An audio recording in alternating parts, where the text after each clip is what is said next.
Vous êtes sur TV5 Monde, bienvenue si vous nous rejoignez dans cette édition spéciale consacrée à la victoire de Donald Trump. Le républicain est officiellement élu 47e président des États-Unis. Il devance largement la démocrate Kamala Harris avec 276 grands électeurs contre 223. Donald Trump a aussi gagné le vote populaire avec près de 5 millions de voix de plus que sa rivale à l'échelle nationale. Une victoire politique jamais vue, a déclaré Donald Trump sur scène à West Palm Beach en Floride où nous étions il y a quelques instants. Avec nous dans cette deuxième partie, Maureen Mercier qui sera à Kiev, Julien Colling à Moscou, Stéphane Amar à Jérusalem. On va voir tous les visages qui vont nous accompagner lors de cette spéciale. Jérôme Viala-Godefroy, Stéphane Amar est à Jérusalem, Jérôme Viala-Godefroy en plateau, et puis avec nous également Slimane Zeguidour, notre éditorialiste qui va arriver, Guillaume Lagan avec nous en plateau également. Merci à tous d'être là. Donald Trump, on va le voir, va-t-il couper le robinet à l'Ukraine? Quelle politique va-t-il proposer pour le Proche-Orient? On verra tout cela dans un instant. Mais sans plus attendre, direction donc Kiev. C'était l'une des réactions les plus attendues. Maureen Mercier, vous êtes dans la capitale ukrainienne. Très rapidement, Volodymyr Zelensky a félicité Donald Trump, mais on sent que derrière le message de félicitations, il y avait quand même de l'inquiétude. Ah oui, absolument. A priori, ces félicitations, elles peuvent surprendre. Évidemment qu'à choisir ici entre Trump et Harris, Kiev aurait préféré, et de loin, Kamala Harris. Zelensky n'a pas le choix, en fait. Il doit essayer de séduire Trump, j'ai envie de dire. L'aide américaine, elle est vitale pour l'Ukraine. Je couvre maintenant depuis 2 ans et demi cette guerre. Je dois dire que pour la première fois, aujourd'hui, des Ukrainiens m'ont dit « Pardonne-moi, mais je ne vais pas pouvoir témoigner parce que si j'essaie de m'exprimer, je vais me mettre à pleurer. » Alors tout le monde s'attendait, ou à peu près, à ce que Trump soit élu, mais ça y est, donc ça n'était pas une surprise. Mais encore une fois, la question ici, c'est comment va-t-on faire si on doit effectivement se passer de cette aide américaine qui est absolument essentielle? Comment tenir en fait sans celle-ci? Parce qu'on comprend qu'à terme, l'Ukraine va devoir peut-être faire sans cette aide américaine. C'est une journée très compliquée ici pour l'Ukraine, d'autant plus que, vous le savez, sur le front, la Russie avance. L'Ukraine est en train de vivre peut-être une des séquences les plus difficiles depuis le début de la guerre, une des séquences sans doute aussi les plus meurtrières. Maureen, merci en direct de Kiev. Merci pour ce point d'étape. Donc, Jérôme Viala-Godefroy, docteur en civilisation américaine, spécialiste des présidents. Voici donc le 47e qui vient d'être élu. S'agissant de l'Ukraine, il y a cette phrase de Donald Trump il y a quelques mois qui disait « Volodymyr Zelensky vient, on lui donne 60 milliards, il repart à Kiev et il nous redemande de l'argent ». Les Ukrainiens ont-ils raison de s'inquiéter par rapport au conflit qui les oppose à la Russie? Alors oui, quand même, parce que d'autant plus qu'on voit au niveau de la population américaine qu'elle n'adhère plus, de moins en moins en fait, au soutien de cette guerre. Il faut voir que les Américains sont rapidement fatigués de guerre qui semble coûter beaucoup. Alors en réalité, c'est par des armes qui sont envoyées et ça fait aussi marcher l'industrie de la défense. Mais c'est un narratif qui marche très bien, qui fonctionne très bien, puisque notamment quand vous avez le sentiment de difficulté économique, l'idée c'est les autres après et nous d'abord, et ça leur semble comme étant une guerre très lointaine, qui est une guerre européenne, et donc c'est aux Européens de les gérer. C'est ce que pensent de plus en plus d'Américains en réalité. Guillaume Lagan, on parle beaucoup de l'Ukraine à juste titre, mais il y a aussi les États baltes qui s'inquiètent de la victoire et du retour au pouvoir triomphant de Donald Trump. Je pense qu'au-delà des États baltes, c'est tous les États de la périphérie de l'ex-URSS qui sont très inquiets parce que Donald Trump, lors de son premier mandat, avait eu des mots quand même très durs vis-à-vis de l'OTAN. Vous vous rappelez, il avait quand même dit, enfin, on ne sait pas très bien si ça s'est dit comme ça, mais que si on ne dépensait pas les 2% du PIB que requiert l'OTAN, l'Amérique ne viendrait pas à leur secours et même d'ailleurs encouragerait les États, c'est-à-dire la Russie, à les attaquer. Donc il y a effectivement beaucoup d'inquiétudes. Dans le cas des Baltes, c'est particulièrement vrai parce que l'Estonie et la Lettonie ont des frontières avec la Russie. Ils pourraient être, après l'Ukraine, les prochains sur la liste d'une agression russe, soit directe, soit indirecte. Et ils ont effectivement beaucoup de soucis à se faire. Alors maintenant, pour avoir échangé avec certains Baltes, ils nous disent aussi, c'est pas complètement une surprise. On a déjà eu Trump, on l'a déjà eu une fois. Et au fond, on a survécu. Donc on sait aussi que c'est un personnage... Il n'y avait pas l'invasion de l'Ukraine encore. Comment ? Il n'y avait pas l'invasion de l'Ukraine. Vous avez absolument raison. Il n'y avait pas la guerre en Ukraine. Mais on sait aussi que Donald Trump est quelqu'un d'assez versatile. Il a une idée un peu à la minute. On n'est pas toujours très sûr de ce qu'il va faire. On sait aussi comment le flatter. Il faut en appeler à son estime personnelle.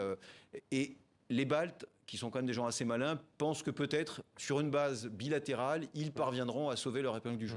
Alors, on parlait de Volodymyr Zelensky. Quid de la Russie? On va prendre la direction de Moscou, où l'on retrouve notre correspondant Julien Colling. Julien, est-ce que cette victoire réjouit, oui ou non, le Kremlin?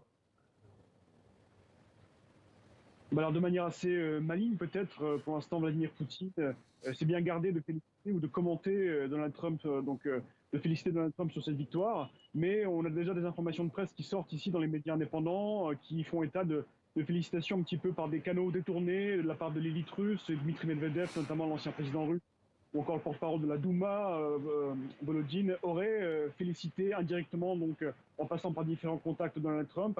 Et on sent qu'ici, en fait, il y a une certaine effervescence tout de même du côté de l'élite russe et du côté aussi des commentateurs russes, politologues plutôt pro-Kremlin sur Telegram notamment.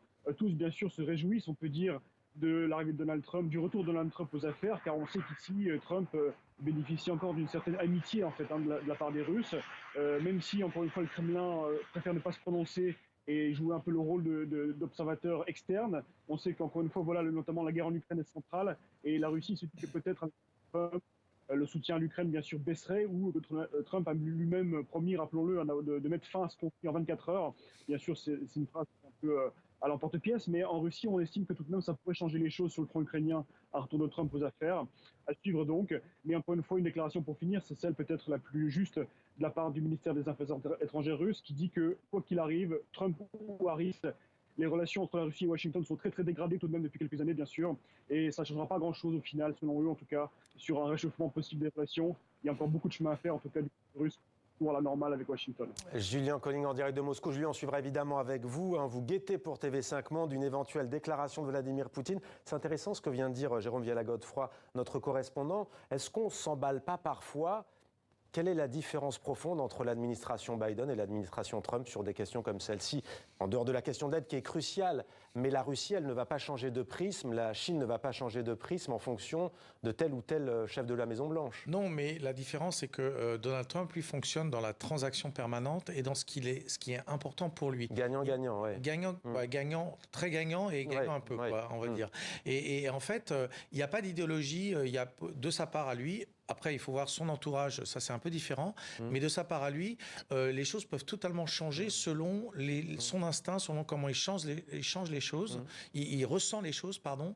Et, il veut faire des coups aussi, on se souvient Kim Jong-un, il s'avère que ça s'est dégradé, mais il avait tenté... Alors, il a commencé par faire des menaces, par jouer la rhétorique du bouton sur le nucléaire, etc. Rocketman d'un côté, des insultes, et puis après ensuite, ils se sont vus... on parle du dirigeant nord-coréen, pardon. Exactement. Il a une fascination aussi pour les hommes forts, donc quelques gages sont donnés, quelques compliments, et s'il a l'impression qu'il y a quelqu'un de fort en face, qui le respecte... Mais quand il dit, Jérôme Viala-Godefroy, peut-être je vais vous la poser à vous, tiens, Guillaume Lagarde, c'est vrai qu'à juste titre, d'ailleurs, Donald Trump est présenté comme un président par ses partisans, mais pas seulement, qui n'est pas un va-t-en-guerre. Pour autant, quand il dit, je vais mettre fin à la guerre en Ukraine en 24 heures ou au Proche-Orient, on va rejoindre dans quelques instants Stéphane Amar à Jérusalem, quand il dit cela, ça veut dire quoi? À quelles conditions? Que vont devenir les territoires occupés et annexés, par exemple, par la Russie? Si vous voulez mettre fin à la guerre en Ukraine en 24 heures, c'est pas non plus très compliqué. Si vous coupez tout de suite l'aide à l'Ukraine, le front va s'écrouler et la Russie va occuper le reste du territoire. Donc ça sera une manière de mettre fin à la guerre en Ukraine. Il peut assumer ça, Donald Trump? Alors moi, je sais pas si... Alors, il peut aller jusque-là ? Moi, je ne pense pas. Parce que pour rebondir sur ce que disait M. Viala-Godefroy, il y a Donald Trump. Il y a les gens qui vont l'entourer. On ne sait pas encore très bien qui sera secrétaire d'État, qui sera à la tête de la CIA, etc. Ils n'ont pas tous les mêmes idées. Et puis au-delà de ça, il y a le Congrès. Bon, par rapport à 2016, il a l'avantage d'avoir à la fois la Chambre des représentants et le Sénat. Mais à l'intérieur des majorités républicaines dans ces deux chambres, il y a quand même un certain nombre d'hommes politiques. Pas tous, il faut bien le dire. Il y a de plus en plus de Trumpistes. Mais il y en a quand même un certain nombre qui sont assez classiquement républicains, c'est-à-dire qui n'aiment pas tellement les Russes, qui aiment beaucoup la force américaine, qui ne veulent pas perdre la face. Et donc, eux ont été un élément modérateur pendant le premier mandat. On peut espérer qu'ils le seront aussi pendant le second. Est-ce qu'il pourrait assumer de commencer son mandat par une défaite totale en Ukraine ? J'aimerais vous dire non, mais dans son intérêt en même temps, parce que ce qu'il veut montrer, c'est toujours la force et qu'il est capable de tout faire. Après, c'est vrai, c'est tout à fait vrai ce que vous dites, c'est qu'il va falloir voir quelle va être la nouvelle chambre qui va arriver au pouvoir le 3 janvier et quels seront exactement les différents mouvements à l'intérieur des Républicains. Et c'est un sujet qui jusqu'ici a beaucoup divisé les Républicains élus. Et jamais, juste pour être sur une note optimiste, peut-être qu'aussi il va faire complètement quelque chose qu'on n'attendait pas, parce qu'il est imprévisible. Donc peut-être qu'il va doubler l'aide à l'Ukraine en disant à la Russie, je peux la tripler encore si vous n'arrêtez pas. Vous voyez, ça peut être aussi pour lui il peut mettre dans la une balance, manière de... Il mettra certainement de la pression sur Poutine également, bien sûr. Alors, pourra-t-il jouer un rôle, Donald Trump, désormais au Proche-Orient, direction Jérusalem, où l'on retrouve Stéphane Amar. Bonsoir Stéphane. Parmi les premières réactions, il y a celle de Benyamin Netanyahou qui a tweeté très très vite et qui se réjouit de la victoire de Donald Trump. Pourquoi donc ? Oui, il s'en réjouit et il ne s'est pas caché durant la campagne qu'il préférait Donald Trump, c'était son grand favori. Pourquoi? Alors, il y a d'abord le passé. Donald Trump a laissé un excellent souvenir ici en Israël entre 2016 et 2020, lors de son premier mandat. On s'en souvient, il avait reconnu la souveraineté israélienne sur le plateau du Golan annexé. Et surtout, en 2018, eh bien, il avait déplacé l'ambassade américaine de Tel Aviv à Jérusalem, tout près d'où je me trouve d'ailleurs. Et c'était une décision historique, car dans le même temps, eh bien, Donald Trump, les États-Unis reconnaissaient Jérusalem comme capitale de l'État d'Israël. Et c'est absolument exceptionnel pour un grand pays, pour un pays occidental. Ensuite, il y a, je dirais, le présent. Benyamin Netanyahou estime que Donald Trump sera un allié plus fiable que Joe Biden pour mener ses guerres à Gaza, au sud Liban et également désormais face à l'Iran, même s'il faut bien le dire, les démocrates avec Joe Biden ont complètement joué le jeu de l'alliance avec Israël, ils ont abondamment soutenu Israël, mais il y a eu des tensions, il y a eu des frictions, et Benyamin Netanyahou estime bien, que Donald Trump lui laissera la voie plus libre et que même il pourrait s'engager avec lui dans une opération militaire face à l'Iran pour empêcher l'Iran d'arriver à obtenir l'arme nucléaire, ce qui est une priorité absolue pour les Israéliens. Stéphane Amar en direct de Jérusalem pour TV50. Merci beaucoup Stéphane pour ces précisions. Slimane, outre la réaction de Benyamin Netanyahou, il y a celle du Hamas palestinien qui déclare qu'il attendra de juger sur les actes, la politique de Donald Trump. Le président de l'autorité palestinienne Mahmoud Abbas qui se dit convaincu, je cite, que les États-Unis soutiendront les aspirations légitimes des Palestiniens. Qu'est-ce que ça va changer ce retour à la Maison-Blanche de Donald Trump s'agissant du conflit israélo-palestinien ? Ah, vous avez bien noté que les Palestiniens n'insultent pas l'avenir. Ils donnent une chance à ce que la fonction transfigure le Trump et qu'il va changer tout ce qu'il avait fait contre eux. Stéphane Amar vient d'énumérer toutes les décisions que favorables Trump a favorables et qui sont des infractions au droit international, comme par exemple la reconnaissance de l'israélinité du Golan. Néanmoins, il a fait aussi fermer le consulat général américain à Jérusalem-Est, qui était ouvert depuis 1844 et qui s'occupait des affaires palestiniennes. Néanmoins, il n'insulte pas l'avenir. Ce que maintenant Donald Trump peut faire, les éditorialistes arabes que j'ai regardés cet après-midi, ils se disent que peut-être ils essayent de trouver des points d'optimisme. Ils disent qu'il a donné une interview à une grande télévision arabe dans laquelle il a fait montre d'une véritable empathie pour la situation des Palestiniens de Gaza, déplorant la mort de civils, et que à Dearborn, par exemple, ou dans le Michigan, où il y a une très grande communauté arabe chrétienne, mais aussi musulmane, là, il a été conduit par des grands leaders de la communauté arabo-musulmane. Et par son gendre, dit-on, par son gendre notamment. Arabo-américain. En tout cas par le père de son gendre, M. Boulos. Voilà, donc il s'accroche à des détails comme ça, à des mouvements de tribunes comme ça, pour se dire... C'est peut-être un homme qui a changé. Ouais. Mais le droit international, c'est pas. Vous n'y croyez pas, Jérôme Pas du tout. Je ne crois pas du tout. Non, mais je vous pose la question parce que souvent les démocrates sont vus comme étant plutôt. On a l'image de Bill Clinton, les accords d'Oslo, Yasser Arafat, Yitzhak Rabin, mais il y a aussi un certain Bush père qui, en 1991, a dit à Israël, ça suffit. Maintenant, conférence internationale à Madrid. Il peut faire ça, Donald Trump? C'est la dernière fois que ça s'est passé d'ailleurs, qu'il y a eu vraiment un point de pression important. Alors moi, ce que je crois, c'est qu'en tout cas, au niveau de l'empathie de Donald Trump, il l'a fait à Dearborn parce qu'on est dans le Michigan et que c'était un État clé et qu'il voulait absolument diviser l'électorat arabo-musulman américain qui traditionnellement vote pour les démocrates. Et ça a très bien marché d'ailleurs, puisque le maire de Dearborn, en l'occurrence, a dit non, je ne m'engage pour aucun des deux candidats. Mais il y a un mais. Il y a un mais parce que les accords d'Abraham, pour les accords d'Abraham, il s'est complètement assis sur la situation des Palestiniens. Enfin, vraiment, c'était pas. Il sépare la question palestinienne. Ce qu'il avait proposé pour les Palestiniens, c'était qu'il avait demandé aux États arabes de donner 50 milliards de dollars pour le développement de tout le Moyen-Orient, inclus les territoires occupés. Et là, c'est la thèse de l'extrême droite israélienne qui voudrait reconnaître une amélioration économique de la situation des Palestiniens, mais ne veut surtout pas leur reconnaître des droits nationaux. C'est sur ce point que ça se fait. Cette question. Oui, alors c'est une question très très compliquée. Ce que je peux dire, c'est que dans le personnage de Donald Trump, il y a une forme d'empathie quand même pour les populations arabes. Moi, je pense beaucoup à ce qui s'est passé en Syrie. Il faut rappeler qu'avec la France et l'Angleterre, d'ailleurs, l'Amérique à l'époque a frappé le régime syrien quand il a utilisé des armes chimiques. Et à l'époque, on voyait Trump faire un discours un peu étonnant où il parlait des bébés qui avaient été gazés en Syrie, etc. Donc ça montre que dans sa politique, mais on le sait, c'est quelqu'un qui repose autant sur la raison que sur le sentiment. Et parfois, ça peut le mener à des décisions étonnantes. Maintenant, sur le conflit israélo-palestinien, israélo-arabe, moi, il y a quand même un élément qu'il faut absolument donner, c'est que Trump est très anti-iranien. Donc, dans la géopolitique régionale, franchement, s'il y a un État qui doit regretter l'élection de Trump, c'est l'Iran, parce qu'on ne voit pas trop qu'est-ce qu'il pourrait trouver de positif dans cela. Une invasion de l'Iran, c'est possible avec Donald Trump? Une invasion, peut-être pas, parce que vous l'avez dit, c'est quand même pas quelqu'un qui est très favorable à l'interventionnisme comme celui que Bush a pu mener, par exemple, au Moyen-Orient depuis les années 2000.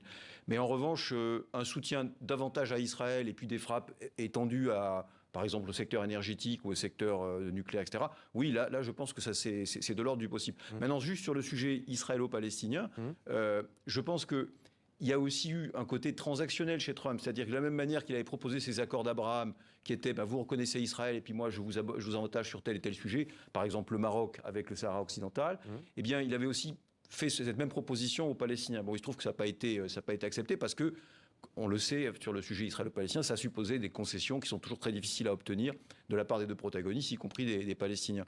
Est-ce qu'il aura plus d'efficacité? Franchement, j'en doute, compte tenu de la situation. Là, on ne parle pas de résoudre le conflit, on parle simplement d'arrêter avec la situation humanitaire à Gaza qui est désastreuse, plus de 43 000 morts.